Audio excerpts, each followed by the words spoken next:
Stand by, Skippy.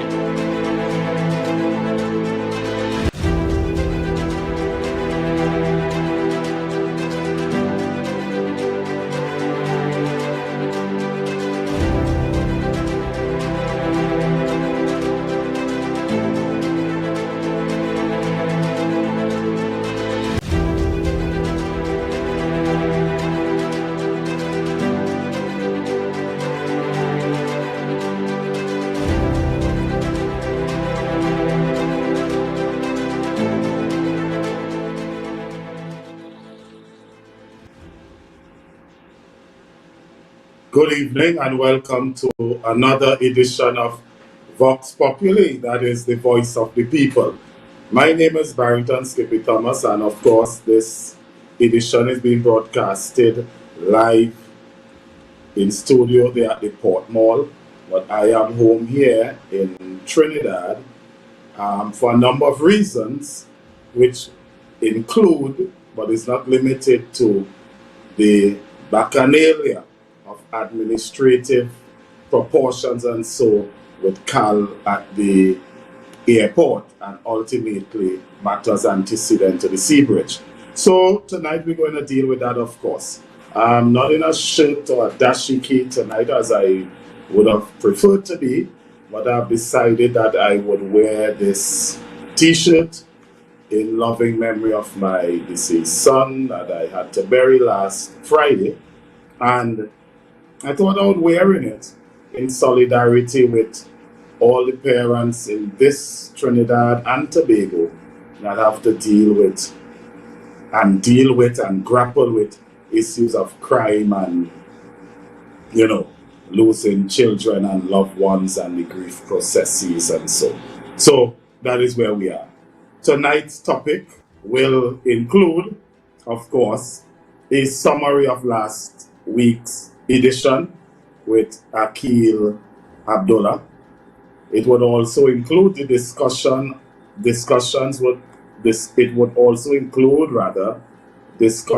concerning the pilot's sick out at Caribbean Airlines and the snowballing and economic and other administrative and social effects it had on the Tobago population and the Trinidad population as well. And then, of course, we would conclude the show with discussing in detail this narrative that spread like wildfire, and that is, of course, Zia Hackett being arrested and charged. We're going to deal with those issues. Joining me tonight is Mr. Leroy George. I have invited Leroy to join me because Leroy have a number of things to say, and Leroy must be able to say his piece. I am not in the business of censorship at all. In fact, healthy democracies are built on adverse views confronting each other. That is why the Palace of Westminster would always stand out as an icon throughout this world, whether it be deep Europe, Asia, the Caribbean, the Americas. The Palace of Westminster would always stand as an icon throughout the world because it allows that democratic process where divergent views are settled with a discussion. Yes? So Leroy, welcome. Good night, Mr. Barrington Skippy. How are you going tonight? I am good, thank you. I could be better, but I am good all the same. So you have heard the discussion, you have heard the topic I'm glad to hear for that. discussions. Yes, and of course, those are discussions we would start. Those are discussions we would engage. Those are discussions and matters we would get into and so. Yes. Certainly. So you have heard the discussion, you have heard the topic. Good.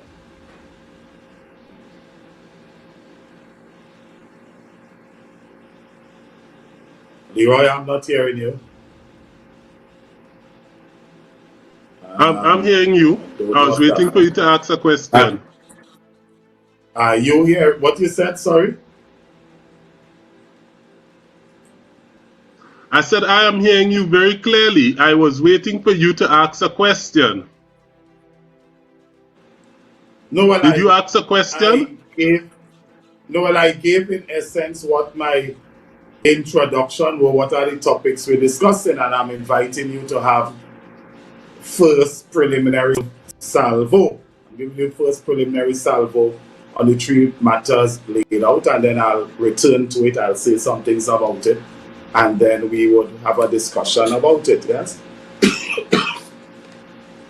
Okay, no problem. So, two of the matters that I saw you brought forward is the legal situation involving the Secretary for Education, Ms. Zoisha Hackett, and also one Yes. THA employee, Mr. Kevon McKenna, right? And also you brought up the situation with Cal.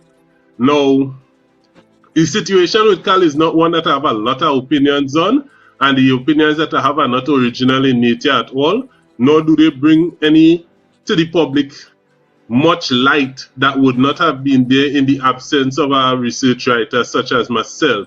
And so whilst I'm opened to having discussions about that, because there is a lot or a noteworthy amount to be said in terms of Tobago's autonomy, in terms of us transporting goods and services in and out of our island. That's a very important part of our nation's ability to sustain itself.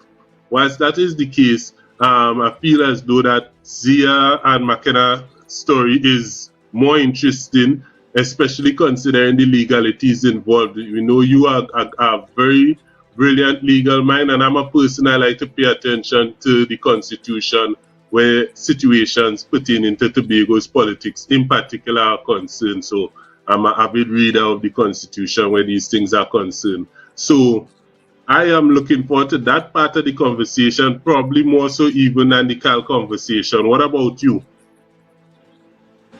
Well, I think you wish to discuss those two specific subject matters because you may have interest in posturing a prosecutorial role against those individuals, and it's all part of democracy, yes. But we will be discussing Cal all the same.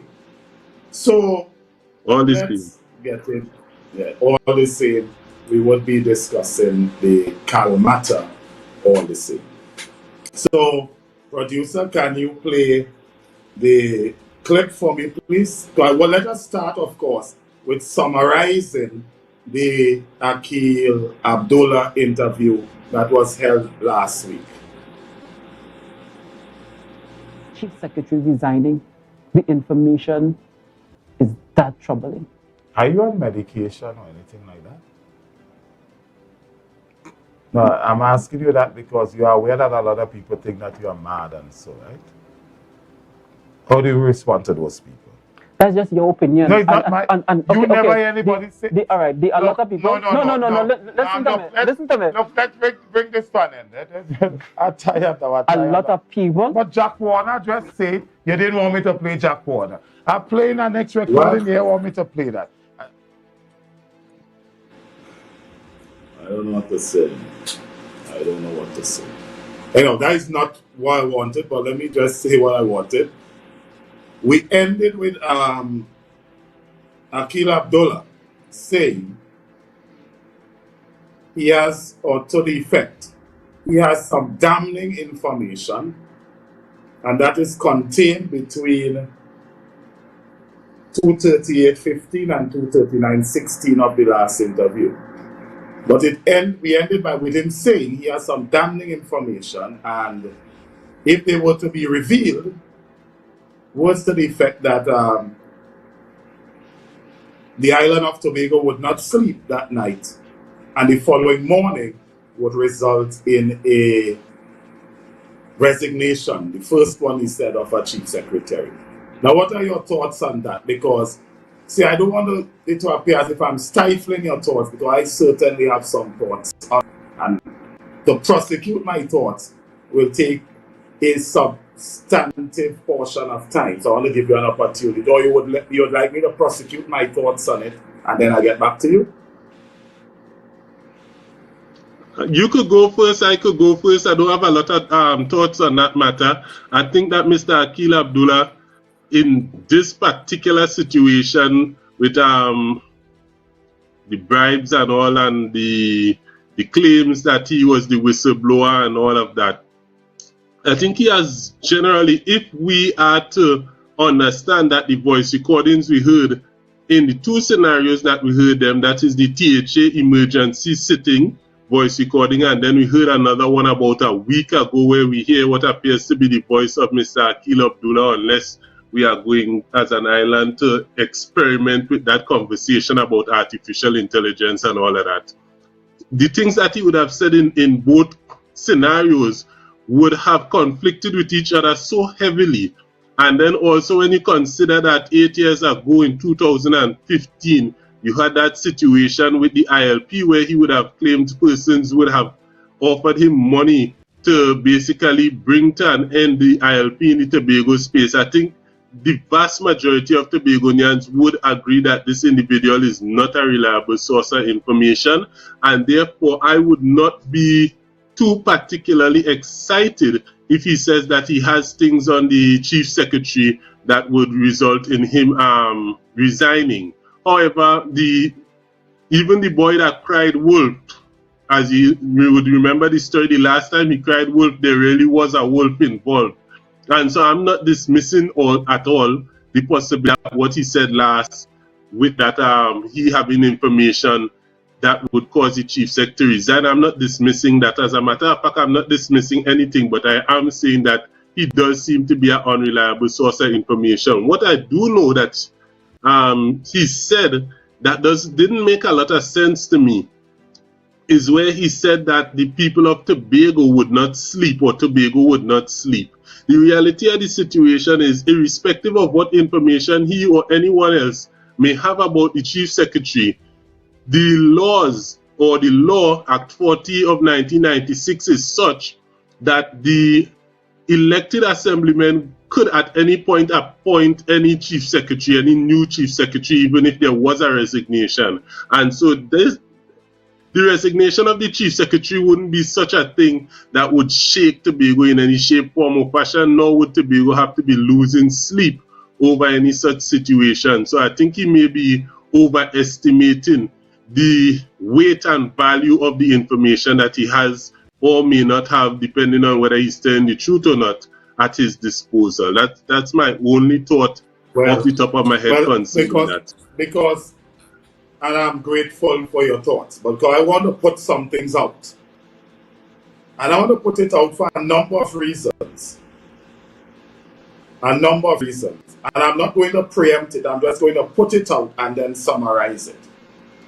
Bearing in mind we end tonight at 9. Now, on the 29th of July, 29 July 2003, I went to Tobago for the Moriah old-time wedding. I'm not very outgoing. I don't have much events. But I do go to the old-time wedding in Moriah. I go by a group of friends and we cook pork and have beverages and, you know, catch up with each other and that sort of thing. So, I've been to that. While getting ready to go up to Moriah, I received a phone call from Akil Abdullah. How did I know it was Akil Abdullah? When I answered the phone, he said, "This brother Skippy." I said, "Yes, who is it?" He said, "This is Akil Abdullah." He wished to have an audience with me. Now his arrangement was a kind of CIA paranoia kind of arrangement. Drive up there, park up there, then you go walk out where you have to consult the guards and the protectors. And I said, "Listen to me. The longer I wait with you, the more I'm drinking in Moriah. I'm just coming and meet you." And so when I met, he wanted to carry me down in the back of a car park and so. I said, "Listen, you asked to meet me, and I'm here to see you. What about?" He was hesitant. And then I invited him. I said, "No, well, let's take a walk into the supermarket So I want to get something to drink and beer perhaps and so. So we walked into the supermarket. When we were in the supermarket, he showed me this document, the 29th of July document. He showed me this document.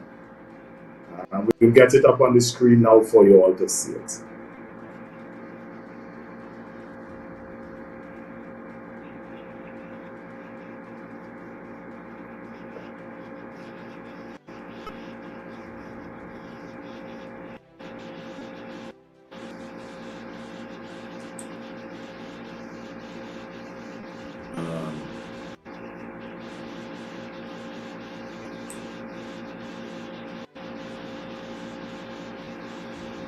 Oh Lord.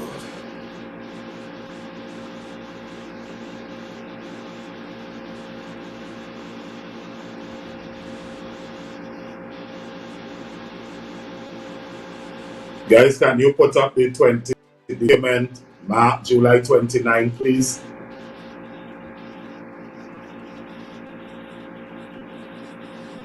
And that's July 29th of this year, right?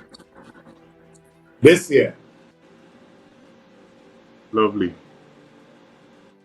And the reason why I wanted it up, because there's a series of, I don't know what to say, I don't know what to do. I don't know what to do now. And this would have been the first time you ever communicated with Mr. Abdullah? Yeah, no, I met him,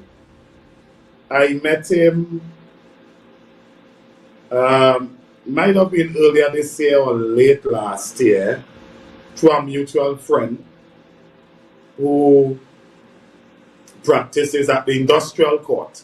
And there was some issue with a girl who was working at a gas station, I understand, that might be owned by some organization Abdullah was the president of. And I was asked to give an opinion in that industrial. Of course I did. So I met him there and we met for lunch and I shared my opinion. I thought that the action of his organization was, okay, so the document is up. But I thought the action of his organization was abusive and draconian and oppressive. And I made arguments why. It's my understanding that his organization accepted it and so. So this is the first document, and this document is the retraction statement. He wrote this. It was garbled and all over the place, and it is because of that he asked me to give him advice. I told him, I cannot give you advice. I'm not here to give you advice. However, insofar as you called me, I could share only my thoughts with you. I can only share my thoughts with you. I can't advise you. I would share my thoughts with you. And then, of course, we met after. Right. We met after on another occasion on the 3rd of August. And on the 3rd of August, he gave me another document, the same document. I told him, listen, I can't just sit down here and advise you. What is your position in this matter? And he told me that his position, that's what he told me, that his position in this is that the version of the chief secretary is true. He told me further that he was the one that had the original voice note that was around and so. He told me that. He told me it was tampered and there are some things done to it to embellish the mischief. And that is what he told me that. Said again, I can't advise you, and I don't have the time to stay here and read it. However, if you trust me enough and you give me a copy, I'll go back to Trinidad, I'll internalize it, and when I return to Tobago on the 10th of August, I would share further thoughts with you. Not that one, the one with the red ink. The one with the red ink. I told him I'll share my thoughts with you then. But at all time, I maintain that I cannot advise you. And if you look at the screen, you will see one with some red ink here, ladies and gentlemen. And you would observe on this red inked one, those were where I took note of what thoughts I had to share with him, not advise him. As a consequence of that, he cherished my thoughts. He acquiesced to my thoughts, not my advice. He acquiesced to my thoughts, acknowledged the errors of his ways. In simple terms, he said, I did not tell the truth about the voice note, the original one. The original voice note was embellished. The original voice note was embellished. It was done because of some politics and some hurt feelings and so. How do I get out of this? I said, my thoughts are to just sit. If you keep adding to it, you're not swimming back to shore. You're swimming further to the ocean. So if you simply just tell the truth, you bring it to an end. I told him those are my thoughts. And as a result of that, he said, well, what do I do? So I shared my thoughts with you. This is your document. You heard my thoughts. If you wish to tell the truth and bring this to an end, then it's over. I gave him this document, the blank one. I gave him the blank one. I gave him this one, and I told him what this document means. You realize nothing is written on it, well, except for the basic that it's a statutory declaration. I said, my brother, if you wish to tell the truth, meeting people here, there, and in quiet car parks and sneaking around the place and doing that cannot help you. This is a statutory declaration. Write your truth on it. Whatever the truth is, write your truths on it. Take oath before a judicial officer and serve it on those to whom you may have told the lie and bring it to an end. So we had that discussion. So he was on last week, and you know how I know, you know how I know, and you see sometimes we view all bread to be poison bread, because the person who's serving the bread might be opposed to us. Put up this post now from one Anderson Charles Augustine. And this reads, the same 10th of August, remember I tell you the 10th of August I gave him those things so he could tell his truth according to what he reached out to me for. He wanted to tell the truth. And this is it. Barrington Skippy Thomas, that UNC crook, they in Tobago today. He just dropped off Liat Farley, so-called whistleblower Akil Abdullah in Canby. Before that, he was in Lowlands by the Chief. That none of those stupidness below there is not true. But in fact, I met Akil at the Canby car park of Penny Savers to do nothing else. But he told me he was engaged in some falsehood because he was hurt and the politics, and so he wished to tell the truth.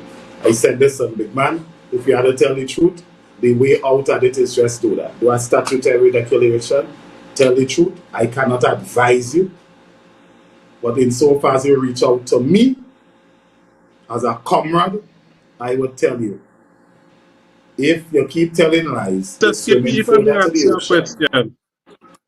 No, hold on, let me just finish. So if you keep creating it as you go along, you'll be swimming further to the ocean. Just tell the truth, and you'll be heading back to shore. I even went so far as to tell him, if he stay closer to the truth, he will become more credible. Those were not advice, those were my thoughts. He came on air last week with me because, again, he said he wants to tell the truth. And he was there going on and on, attempting to say his piece, said something about Mr. Dennis. I have to be fair in conducting an interview. I'm not in the business of propaganda and so. I have to be fair in conducting an interview, and notwithstanding what some may call poor protocol, I am in the business of shock radio. That is, since I joined media, I don't know if I'm not writing nobody, no public official in this country, and ask them permission to ask them nothing. I will call them and they must answer, because they are accountable to the people of Trinidad and Tobago.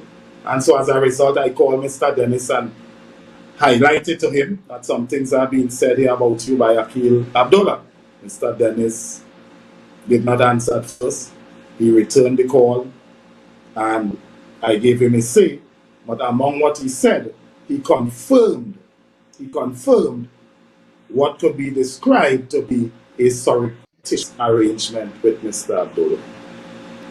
And then, of course, Mr. Abdullah ended the show with this thing saying you have this information that could be explosive or damning or something to that effect. And so I thought we would have had the clip properly to play it and so, but we don't. And as a result of that, so thus ended this story with Abdullah. During the interview with Abdullah as well,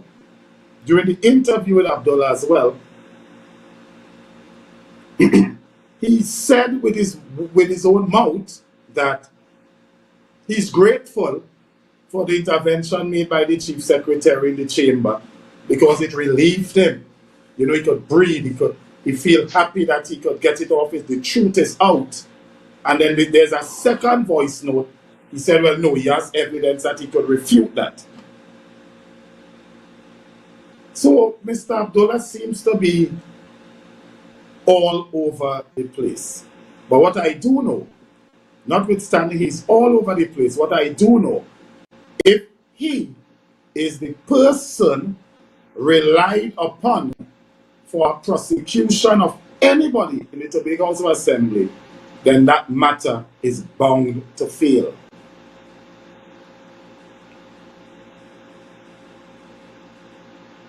I'm sure you would remember the Parmasa rule. The who rule? Parmasa was one of the guys with Abdul Malik. And to avoid prosecution, he said, well, when Abdul Malik and they killed Gail and Benson, and so over some photographs Abdul Malik had with one of the deceased Queen's sister, Princess Anne, some very compromising photos, and so Gail and Benson was an MI. Huh? Gail and Benson was an MI5 agent. Huh? Yes, I'm vaguely acquainted with that story. Right. So Parmasa and Cheney were the two witnesses. Parmasa's version of the events was as fluid as Akil Abdullah's version of the events.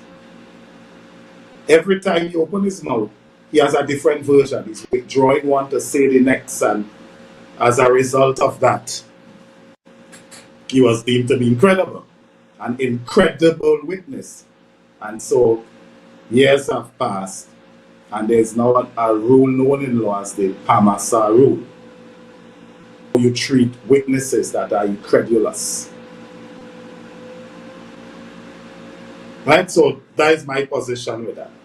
At this stage, I am saying that Mr. Abdullah have made himself so incredulous that he just, and I must agree with you, he's just no longer reliable in any aspects whatsoever. And Mr. Dennis confirming some surreptitiousness with him, in my respectful view, still does not assist him to retain any credibility in what he has to say. Right? We on the if you same have any page. objections to my thoughts, if you have, okay, well, so we settled. There's no objection 100. to my thoughts on that issue, right? 100% is not a credible witness. Yeah. Yes. No, he's not. He's a very incredulous witness. But I would advise him, I would advise him, if he wished to swim back to shore, after throwing himself further to deep ocean, then he need to withdraw. He need to withdraw that comment he made last week. Or he need to settle that comment one way or the other. He either provide what he know and stand by it. Exactly. And I didn't just say repeat. And I didn't say repeat. Would But settle because it. no, I'm there. That is the point. That's so I didn't correct. say I'm calling it a bluff loosely, but that is not the word I want to use. I just can't fathom one now. But he need to settle that by proving it or withdraw it. And that Until the chief secretary resigns. Yeah, until the chief secretary resigns, nothing that Akil Abdullah is going to, well, let's say specifically that statement that he has the ability to make the chief secretary resign, I am not going to give any credence to it until the chief secretary resigns. So he knows what he has to do. He has to either make that happen or nobody's going to believe anything he says. And exactly. And I hope he doesn't cry wolf. And I hope he doesn't cry wolf in the future, because I suspect he'll get bitten or nobody would run to his rescue.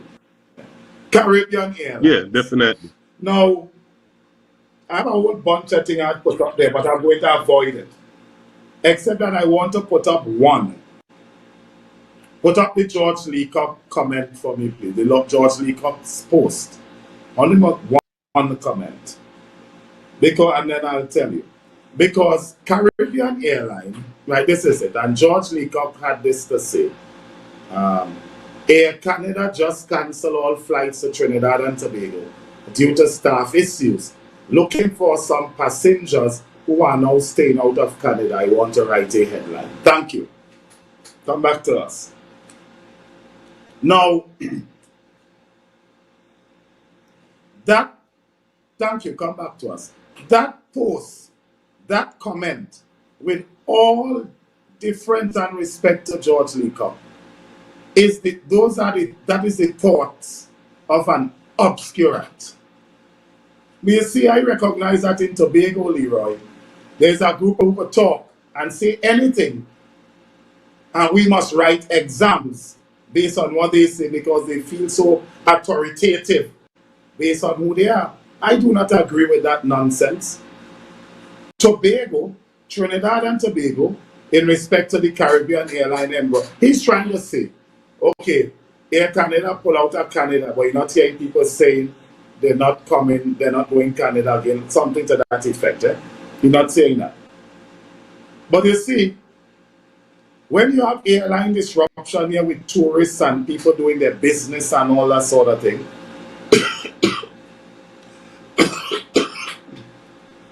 that is different to the Canadian landscape. People go to Canada for a better life, one that Trinidad and Tobago cannot offer them and will never be able to offer them. Refugees from around the world leave and go to Canada. Canada is a dream. Trinidad and Tobago is no dream unless your dream is to be robbed, raped, maimed, or shot, having a beer anywhere, or to go to one of the hospitals and have to sleep on the ground or on a bench for days until you see a doctor. Nobody has no dream of coming to Trinidad and Tobago. Trinidad and Tobago provide no dream. So I take Mr. Leacock's comparison, quite frankly, is nonsense. It's nonsense. But the Caribbean airline story is not to be confused with the pilots. Because nobody, including the pilots, don't want to say publicly what the real angst is. Do you know what the negotiation between the airline and the pilots was? To pay them according to how much trips they fly. Pilots are not Uber drivers or TTRS drivers or PH taxi hustlers. They are professionals and must be treated that way. So, do I agree with the disruption? I've been inconvenienced by the they interrupt the disruption. Hence the reason I have to do the show from here at home in Trinidad. But do I condemn it? I will never condemn any employee who stand against employers for a better working condition. I'll never condemn such employee. And notwithstanding the pilots may have created some disruption and some inconvenience, I stand with the pilots. That's one. That is my position. But that must not confuse the real Tobago issue as it relates to its connectivity with Trinidad. It's the pilots. When the pilots, they have not sick out. People loosely saying strike. My information, and it's a public record, the pilots had a sick out. When the pilots don't sick out, flights are running on schedule. In fact, when you go in the plane, you hear the pilots, they tell you, it's a good day for flying, you know, a beautiful day for flying and so. So when Caribbean Airline is running at its optimum without inconvenience to the public and disruptions to its service, Tobagonians are still sleeping in the airports in Trinidad to get home. I had to come from Tobago last week when I was there, and I had to sleep in the airport because it is the established practice, Caribbean Airline, that for you to be able to travel, they're selling 50, 20 tickets, and they wait early in the morning, and the way you get it is who first stand up there by 3:30. That cannot be the way. That cannot be the way to manage travel between Trinidad and Tobago. Because traveling between Trinidad and Tobago is not a luxury. In fact, traveling between Trinidad and Tobago is a right. It is a right that we must enjoy. Freedom of movement. Japan have 109 or more islands, and they are connected with inter-island travel arrangement that don't take a break, that doesn't rest. If you have to go to South, Point 14, Toko, you can do that at any time of day or night, 24 hours. But there's a disconnect, a physical disconnect between Trinidad and Tobago during times because Caribbean Airline willed it to be so. And I don't want to hear that nonsense about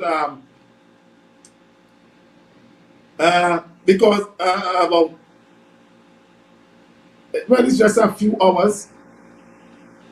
Tobagonian is mainly made up of Africans, yes? But Devant Maharaj is an Indian. And when Devant Maharaj was Minister of Transport, you know what was the break between the island at that time? When you were 1.5 hours, the flights were running round the clock. So it can be done because it had been done before. So this is where I want to pick your thoughts on. I want to call on the Tobago House of Assembly. Because after COVID, you have airlines all around the globe with fleets of aircraft just park up there because COVID, as it have done to many other businesses, crashed them. They're inoperable. Meet with these people, invite them to offer what they have. And the Tobago House Assembly must partner with the successful airline. The THA take the responsibility for like the regulatory issues and so. You know, the license, the matters of the what do they call this thing when the government pay part and the rest, and you as the individual pay the next one? The subsidy and so.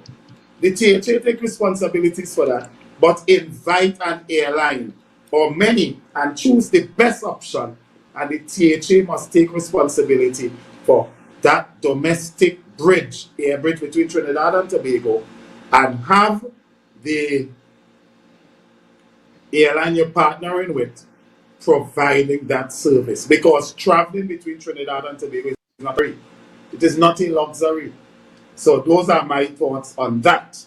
Those are my thoughts on that. Do you think, Leroy, that the THA should venture to engage in such a venture at all? I'm agreeing with you wholeheartedly, and I want to begin my thoughts by saying that in my preamble, I would have said that I found the Air Caribbean situation to be less important for my contribution. When it comes to me contributing, I felt as though it was less important that I contribute on that, in contrast to the other things that are to be spoken about. And I want to say that I was wrong. I was definitely wrong. When I listen to you and I take into consideration the legalities and the disrespect of Tobagonians, because it is very disrespectful, I realize that this Air Caribbean situation is a far more important subject than any other subject that we're going to speak about, because what you said that moved me is that freedom of movement within the Twin Island Republic of Trinidad and Tobago, and I'm paraphrasing, is not just something that you could have or you can't have. It is actually a right. And that statement is so true, because there is a contract, right, that exists between the people of a nation and the government of that nation, whereby the shared needs of the people of that nation are covered by the taxpayers' dollars. Yeah. And so, to have a situation whereby Tobagonians are landlocked, Tobagonians are stranded, Tobagonians do not have as much access to Trinidad and Tobago as Trinidadians have to Trinidad and Tobago, and Tobagonians are being affected disproportionately, right? Literally 20 times, because Trinidad is 20 times the size of Tobago, both in population and geographical size, right? Yeah. That is like literally the government creating a situation which part the East-West corridor is inaccessible to the people of Arima and Sandy Grande, etc., for a large portion of the day on a regular basis. My point exactly. And it builds a strong argument. This is the exact type of stuff that will bring a strong argument for secession. And whilst I myself may not be a secessionist, I would have been a member of the strategic committee that was led by Mr. Watson Solomon Duke because a lot of your viewers know that I used to be the elections officer for the PDP. I was an official in the PDP for quite a while, since 2019. And so when we were speaking about and shaping a narrative where Tobago's autonomy is concerned, I realized that when some people say that secession needs to be brought into the conversation, whilst I may not be a secessionist, I think it was Ian Whitey Pollard said, it needs to be a part of that conversation, because really and truly this disrespect is something that needs to be addressed, and addressed immediately, right? Because it affects our GDP. Tobago has a GDP of $1.75 billion, whilst the national budget allocation to Tobago is usually just over $2 billion. That means we're not doing well economically, right? And the lack of access. And you know what is the disparity there? While you go through that air bridge situation, is unable to enjoy all the rights of Trinidad and Tobago. The Tobagonian too have to pay 12.5% VAT on everything, just like Trinidad. You still have to pay the road taxes at the gas station pump, just like Trinidad. And I'm looking here. The Tiantec calculation for how you pay electricity is calculated just as if it was Trinidad. So the point is, Tobago cannot, you see, because citizenship is a contractual arrangement. That's what it is, it's a contractual arrangement. I pay my taxes to you as the state, and after paying my taxes to you at the state, there are some services you must provide for me. So Caribbean Airline Board must be made to know that the air bridge must not be viewed as one for profitability, but rather it must be viewed as a service delivery to the citizens of Tobago and Trinidad, or some may prefer to say of Trinidad and Tobago. They must start seeing themselves, and I'm saying this loosely, they must start seeing themselves as PTSC.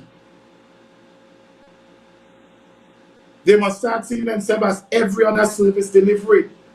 Caribbean Airline must not be made to think that unless it is profitable to the organization, they will not improve the air bridge between Trinidad and Tobago. That air bridge between Trinidad and Tobago must be seen as a mode of transportation between the citizens of the two islands. And you know, in administrative effect, it is recognized because the subsidy, this thing about ID card and so at the counters and so, that has nothing to do with Osama bin Laden and 9/11. That have nothing to do with that. That is to determine if you are a citizen so that you benefit from the subsidy. That is what that is about. And if you are not a citizen, then I think you pay the full fee. It might be 500, but with the increase now, it might be a little more. And so that is what that is about. So in administrative effect, it is understood by Caribbean Airline that that air bridge ought not to be seen as part of their profit-making apparatus, but rather it must be seen as a duty and a service to the people of Trinidad and Tobago, with an underscored emphasis on the people of Tobago.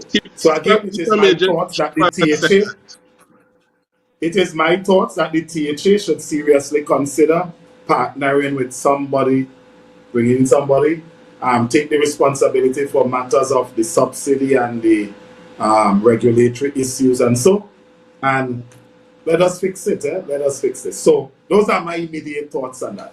Now I want to go and deal with. May I just say one more? I want to go now and deal with your favorite topic, I suspect. The Arab, well, and I'm using this very loosely. And after saying this, well, let me just say, the purported, that I want to qualify, the purported arrest of Zia Hackett. I heard you, I could be wrong, but I think you might have been one of the persons who may have suggested her arrest as well, and so, yes? I could be wrong. I hope I'm wrong. Charged. You would have seen you would have seen me repeat the wording that was seen in the media and that was heard in the media, which is that Zia Hackett would have been charged and that the criminal proceedings have been stayed, right? Of course, I'm hearing on the two different schools of thought on the word charged, where some people are saying, yes, we have 7 and I believe minutes, you I suspect. Right. No, go, you go I ahead. believe You go ahead. I'm just telling you we have 7 minutes. Long story short, right? The legalities behind the use of the terminology charged is something for minds like yourself. You yourself, you're a lawyer, right? You have been dealing with laws on a very high level for a very long time. And so terminologies and their meanings is something that sometimes the average man on the ground may not have the fullest grasp of. And that is the reason why you have lawyers that exist. Right. That being said, I do have some thoughts. When a person is charged,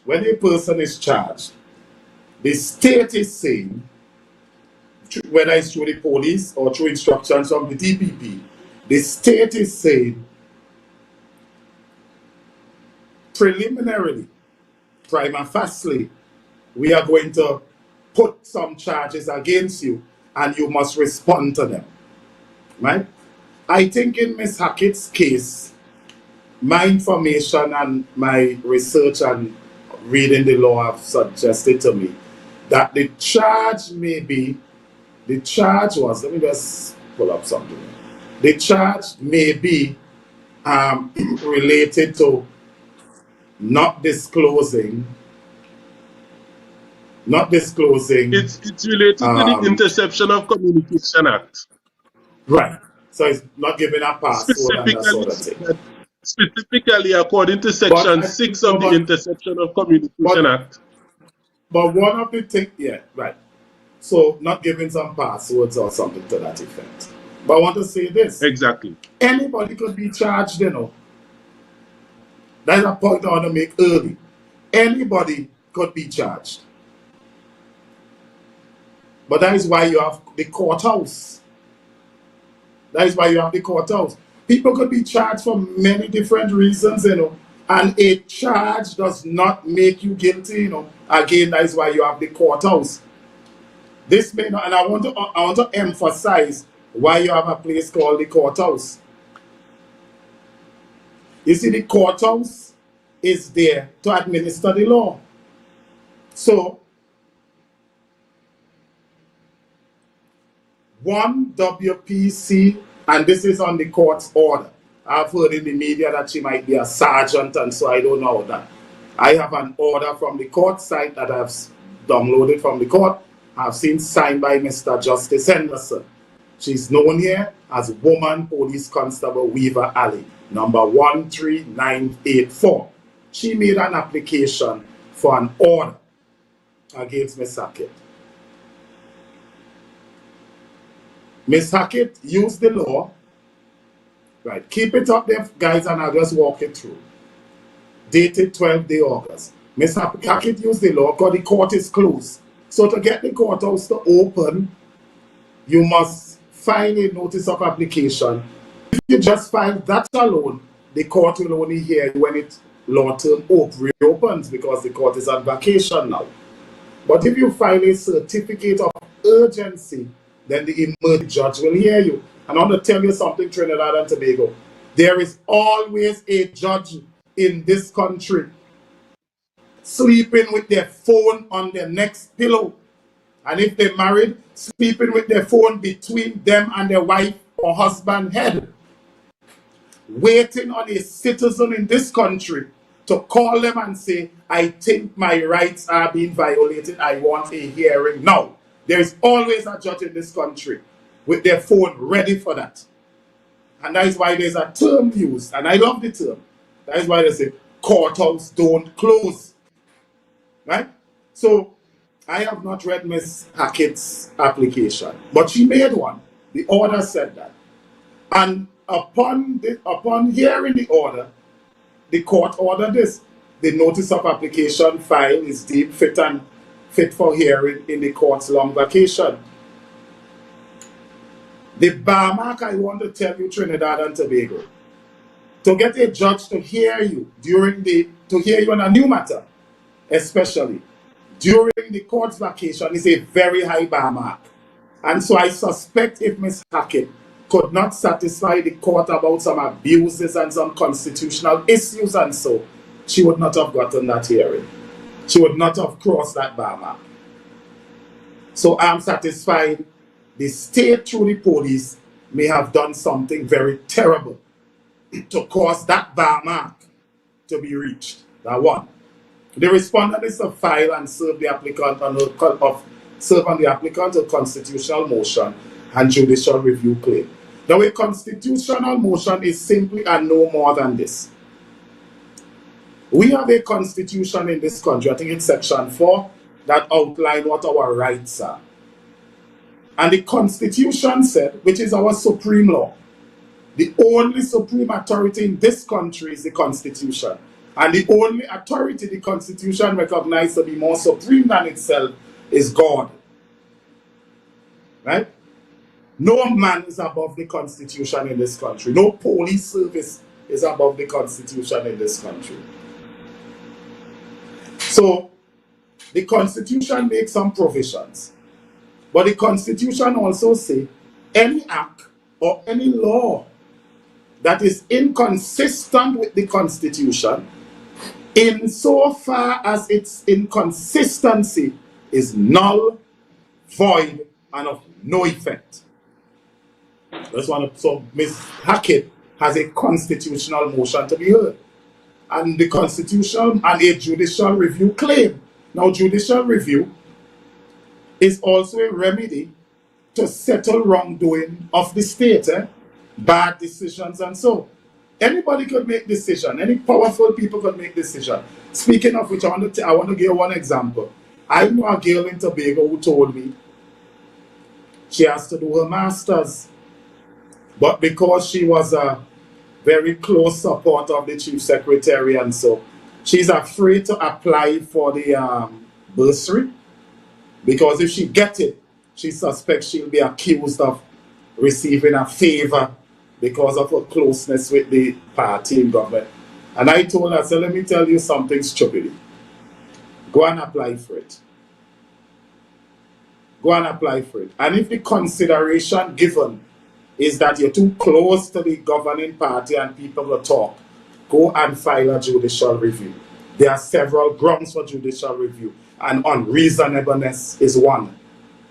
So the point I'm making, judicial review is available to all citizens to review arbitrary or illegal decision by any public office holder or any person carrying out a public function. And person mean company, state, board, individual, anybody, right? So Ms. Hackett have satisfied the court that she must be heard on these issues. The July 23rd order against the respondent be stayed.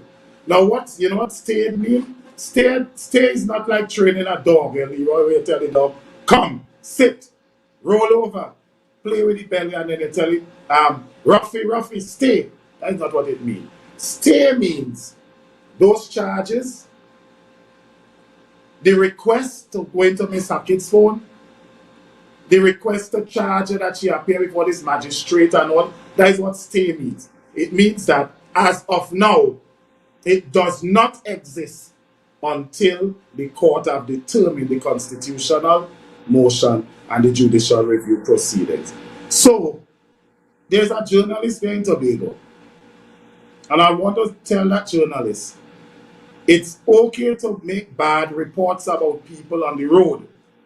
But when, as a journalist, when you misrepresent the position of the court, that is contempt.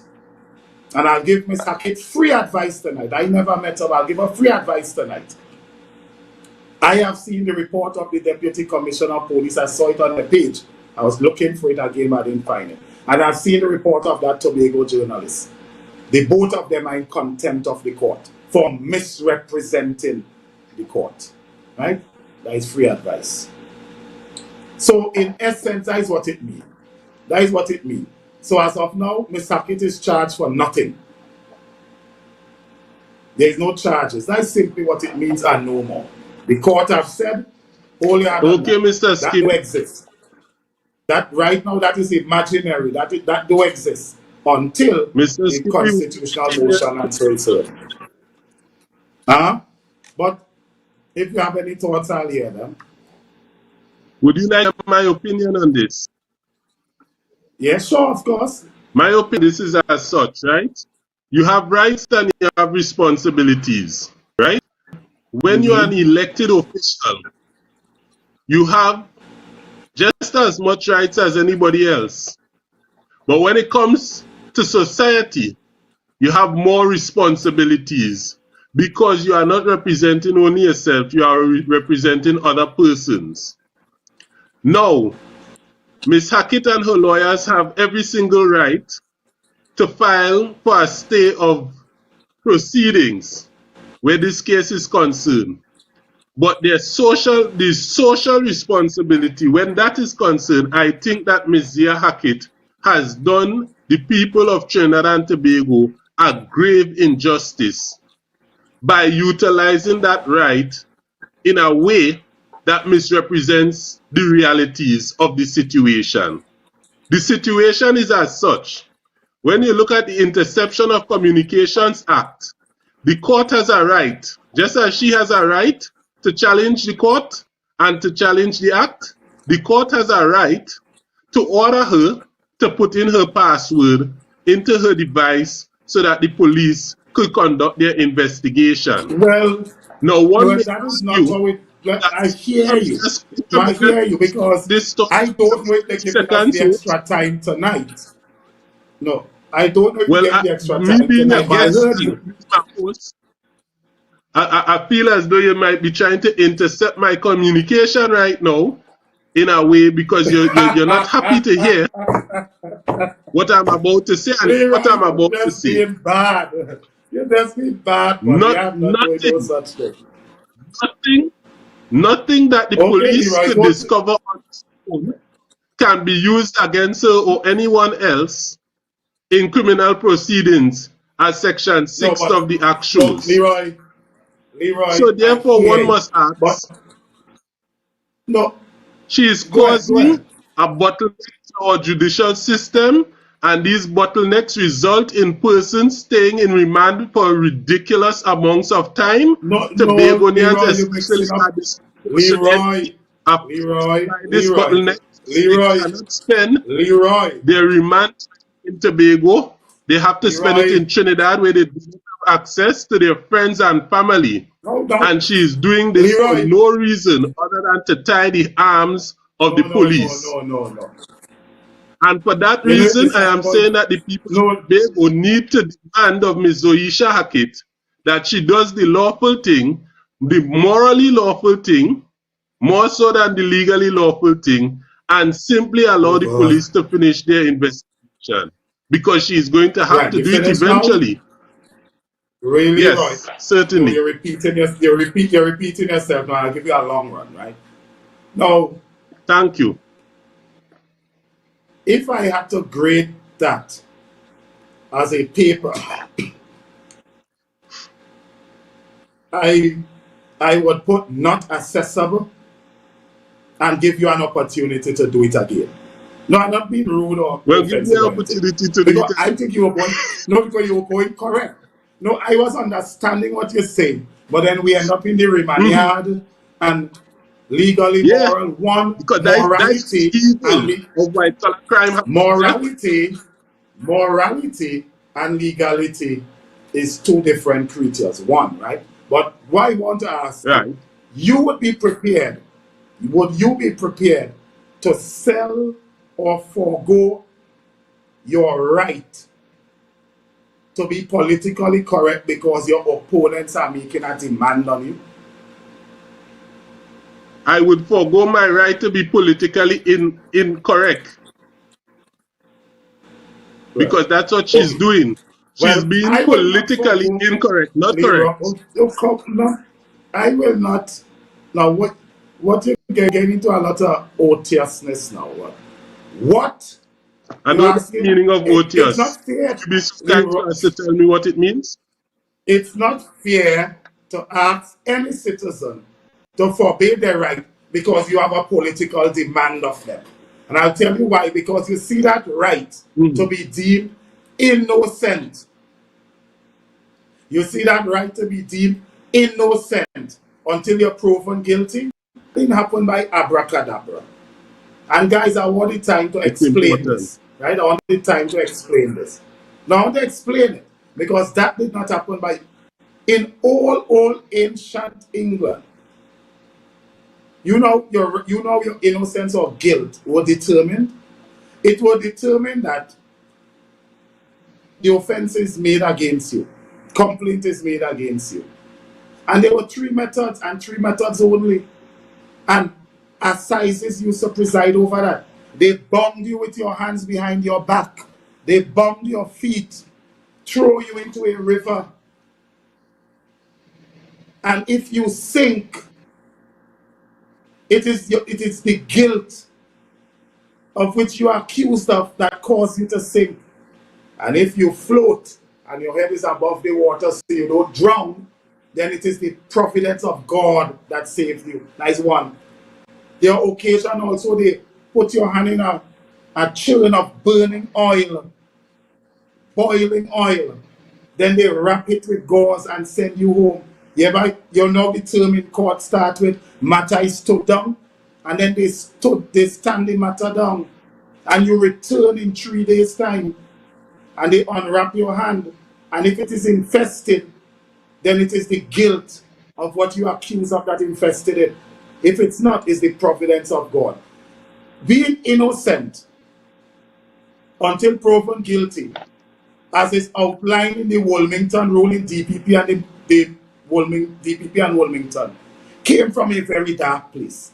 And it cannot be fair for political expediency for any politician to forbade that right for which hundreds of thousands suffered, for us to reach into this modern era from the barbarism we came from where that right grew.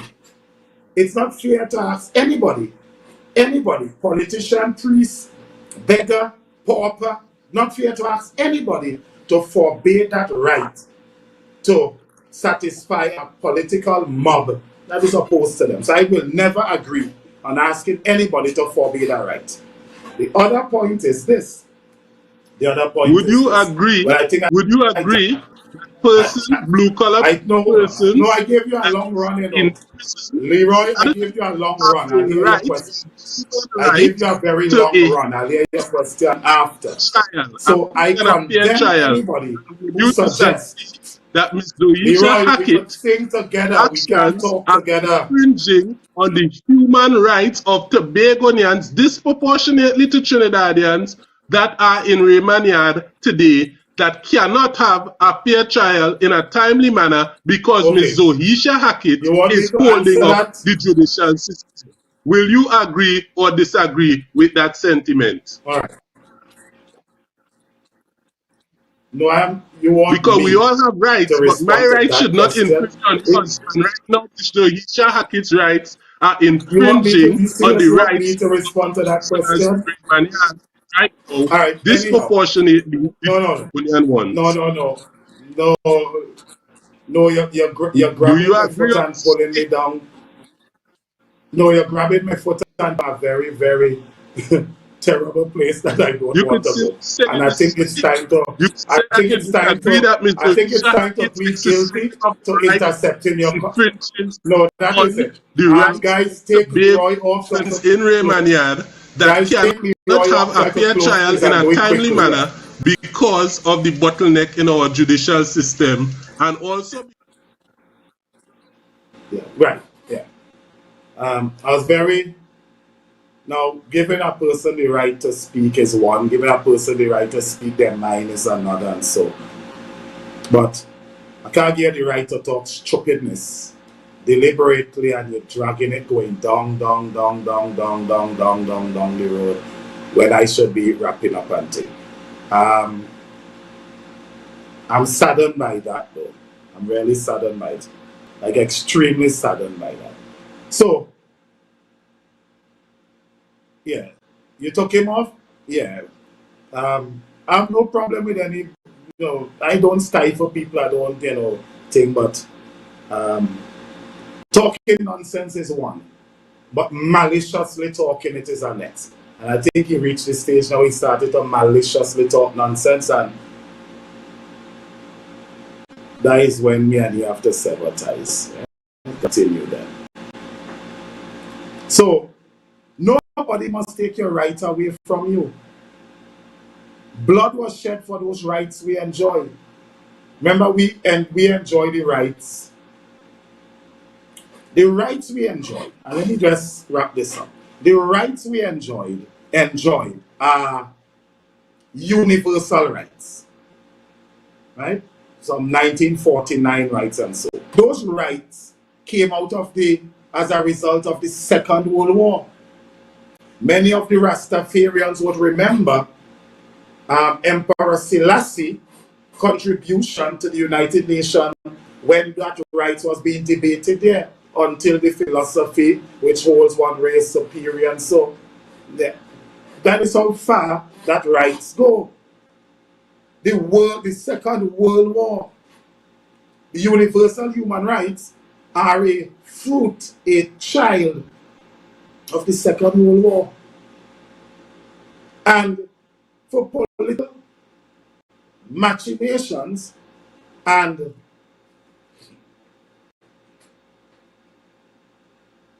jackass conversation, nobody should abandon their right because Leroy wanted to abandon their right. I mean, I have heard some nonsense before, but this is what you call malicious nonsense. So Miss Hackett have some rights.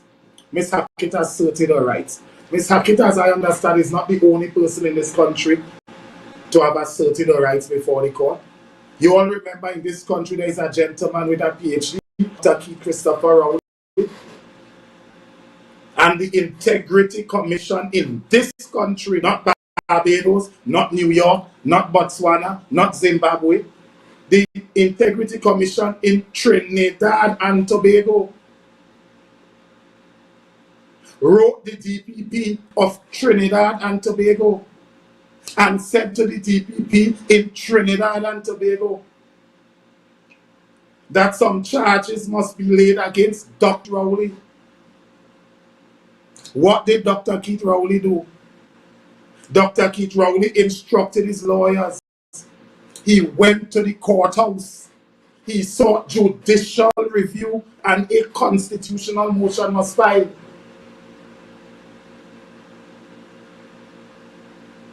And we have been vindicated by the court. And so the decision of the Integrity Commission was permanently stayed. He's not the only one. He's not the only one. There are several other public officers in the central government who use the court. The court is there for all citizens. So it cannot be fair for the political opponents of Ms. Hackett to say she should not have done that. Because they do it. Their leader did it. But it's not, you see, for me, it's not, this is not about Ms. Hackett. Right? It's not about Ms. Hackett. It's really about a citizen usurping a right. Because we cannot go down the road with cowboy justice and mob justice in this country. So every time Dennis, Leroy, Kelvon, every time they talk, what do? Arrest people and throw away, put them in a cell and throw away the key. This is a real country. This is a country processes.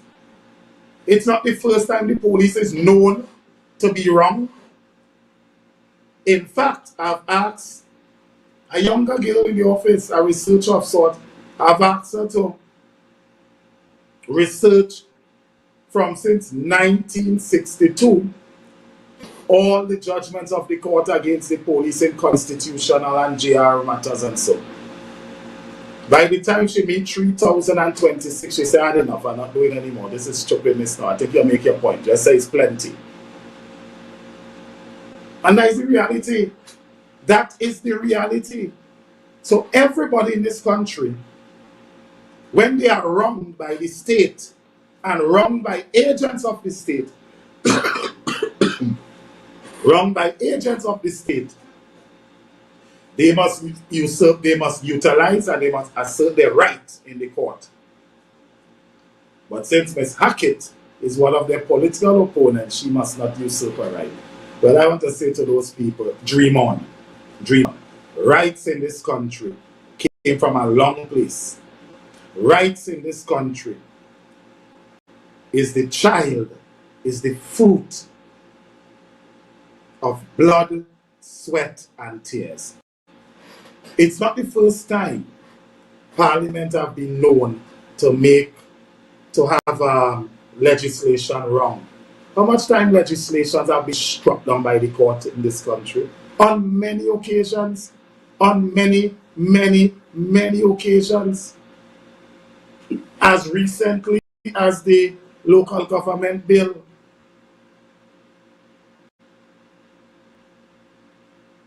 I look forward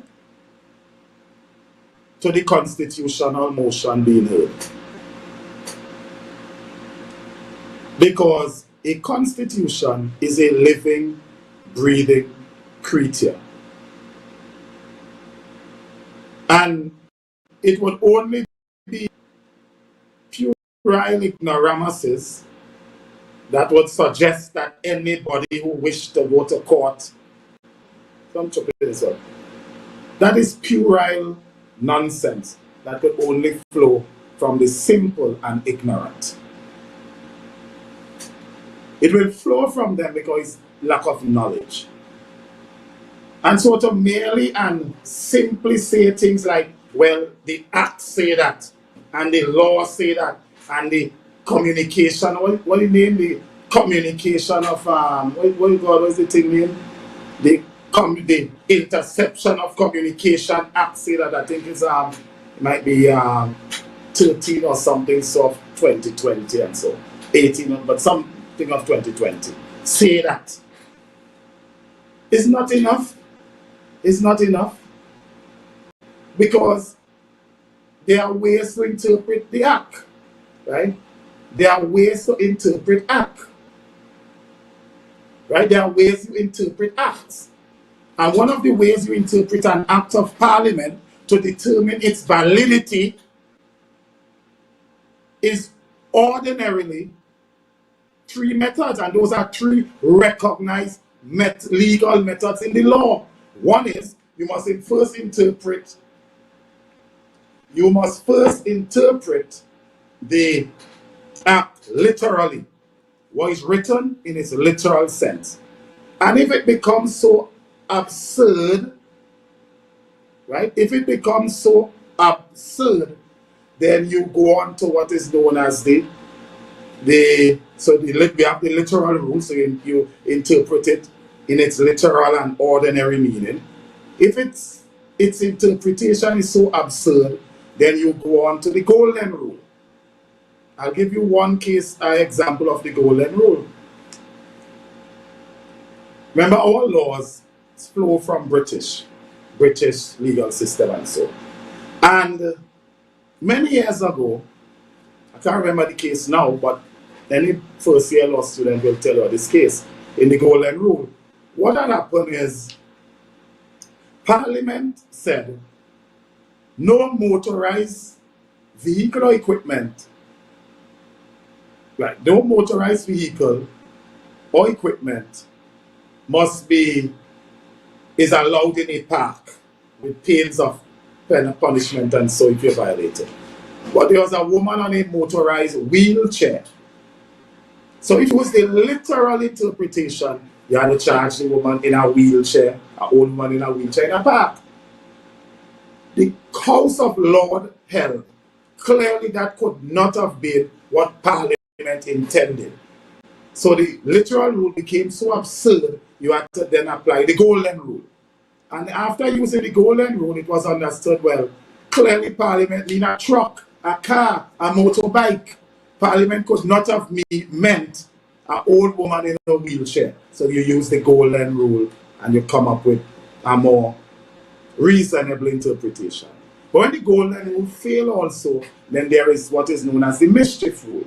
Now I remember the mischief rule in first year law for a very simple reason. I just find it was funny. So prostitution on the pavement in London was illegal. Soliciting for sex on the pavement is illegal. So what the prostitutes they used to do, and those of you who know London, you know you just walk off the pavement and you walk onto a porch. Well, at least old London. So they will go onto a porch and solicit people passing on the pavement for sex.